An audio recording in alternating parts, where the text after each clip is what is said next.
Thank you very much, Marissa, and thank you to the National Archives, to AT&T, and to all the other sponsors of today's conversation.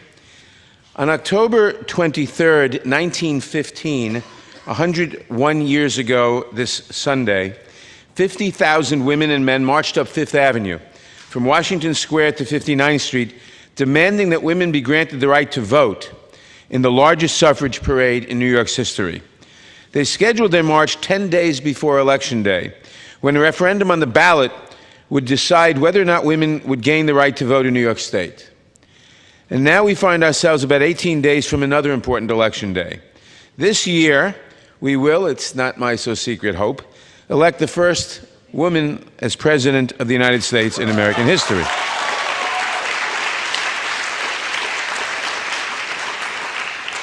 If you follow the pundits and read the news, it's clear which voting bloc will be most influential in determining who serves as the 45th President of the United States: women.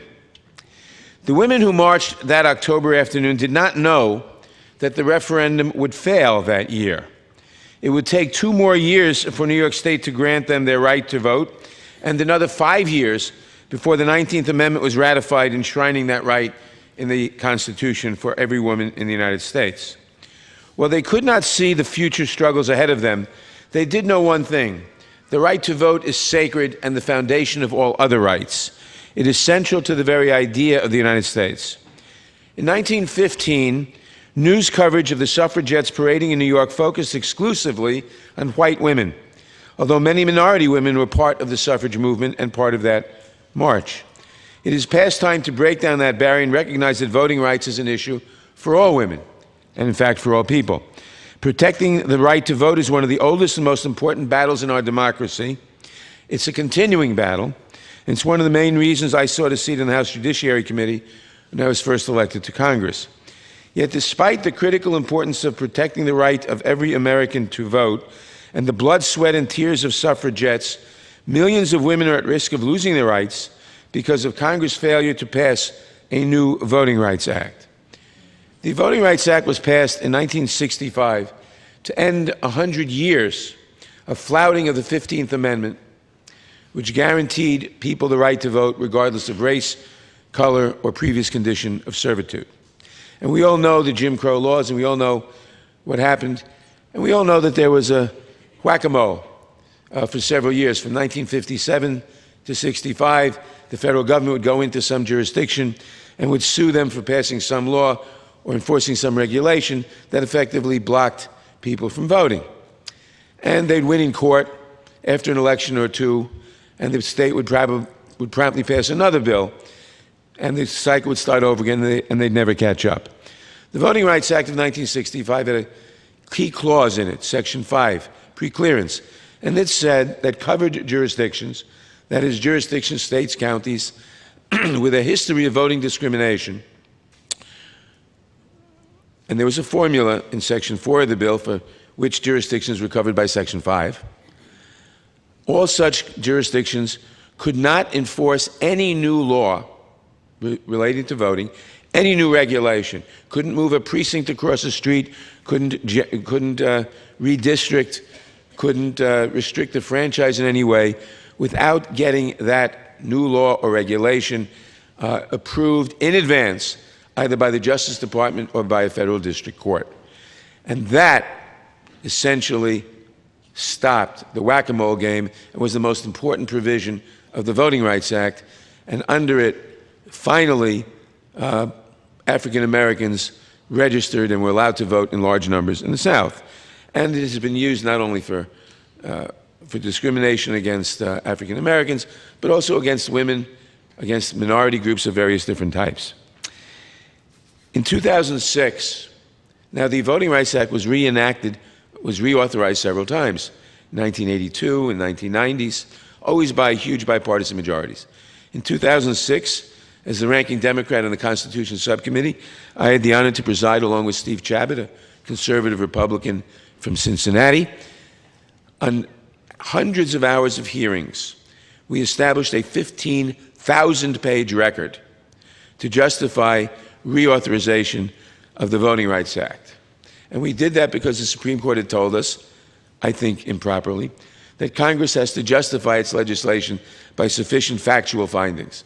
I think improperly because I think Congress is elected to legislate, and if we want to legislate without factual findings, that's our prerogative, and the voters can judge that afterwards. But in any event, we have that requirement, so we established a 15,000-page record showing how various jurisdictions were still passing discriminatory laws and regulations and why reauthorization of the Voting Rights Act was necessary.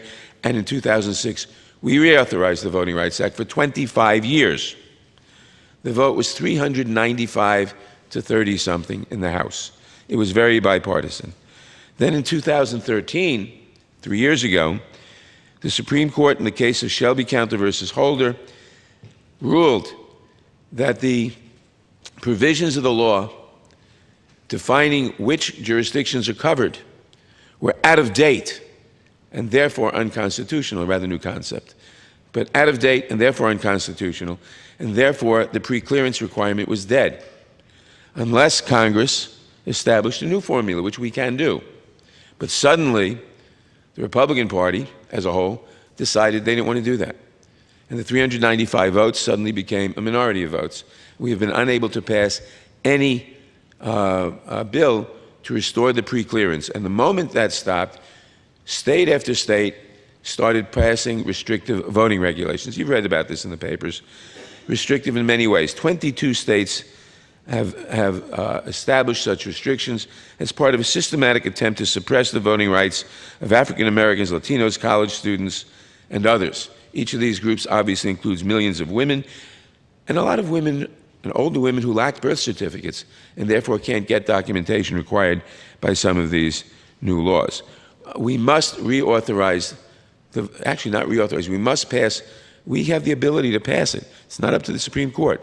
We have the ability, under the Supreme Court decision, to pass a replacement section for the Voting Rights Act, a new formula. We've introduced legislation to do that. We've got about 160 co-sponsors, but we haven't had the ability to pass that yet. It is a high priority to restore voting rights in the United States.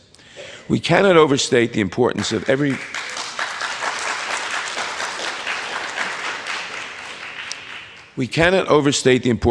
woman making her voice heard on Election Day and after. Women must have a seat at the table when so many issues that directly impact their lives and all our lives are at the epicenter of debates happening right now in Washington and around the country. As Susan B. Anthony said, there will never be complete equality until women themselves help to make laws and elect lawmakers. I fight beside my colleagues in Washington to protect the right of every woman to vote, to be treated fairly in the workplace, and to exercise her constitutionally protected right to make her own health care choices and her own reproductive choices. As a senior member of the Judiciary Committee, I have seen firsthand the too long tradition of treating women like second-class citizens, unable to make responsibly their own health care decisions and their own reproductive decisions.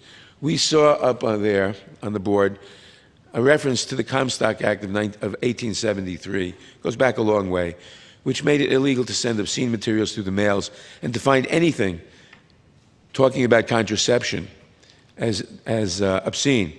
And they got away with that under the First Amendment for many, many years. A constitutional right is no right at all without the ability to exercise it and to protect it. That's why we must all keep fighting to ensure that no politician can stop women from accessing the care they need just because they are poor. We should repeal the Hyde Amendment. The Hyde Amendment has been passed every year since 1976 and says that no federal dollars, no Medicaid dollars may be spent to help women get abortions. Abortion is a constitutionally protected right, but God forbid poor women should have the ability to exercise that right.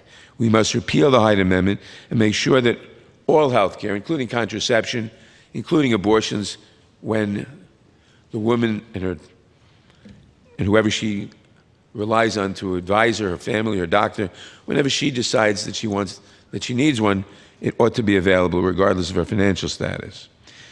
There is no, as Margaret Sanger recognized a century ago, there is no real equality for women. There can be no real equality for women without the ability to control reproduction. without the ability to make choices, without contraception, without, in necessary cases, the right of access to abortion. And yet that is under tremendous attack. Not only abortions, but contraception. We see the attempts, successful in many states, but not on the federal level, to defund Planned Parenthood. Why defund Planned Parenthood? The excuse is that 3% of what they do is abortions. But let's defund 100% of it because of abortions and because women have too many rights when they can access contraception. The attempts to zero out funding for Title X. Title X has nothing to do with abortion, but it is funding for contraception. And there are many attempts to eliminate Title X funding. Why? Because women can be too active, too equal, if they don't have to worry about if they can control their reproduction as men can. We must also continue to fight to ensure that women have equal rights and equal access in the workplace. For the last 5 years, I've introduced the Pregnant Workers Fairness Act to ensure that employers provide pregnant women simple accommodations to stay in the workforce when they are pregnant, if they want to. A stool while she works at the register, an extra bathroom break on her shift, a bottle of water. No woman should have to choose between a healthy pregnancy and her job. Now, we've passed this legislation in New York City. We've passed it in California. Hasn't affected the workplace negatively, but we haven't been able to pass it on the federal level yet. And by the way, the state of New York hasn't been able to pass it. It's passed the Assembly many times, but not the state Senate. I wonder why. We should finally pass the Paycheck Fairness Act to broadly address gender pay inequality and ensure that women finally receive equal pay for equal work. Just this year, I joined my colleague from the District of Columbia, Eleanor Holmes Norton, in introducing legislation that would ban employers from asking potential job candidates for their salary history, preventing gender pay discrimination from following women from job to job throughout their career. This is the kind of legislation that we must be mindful of.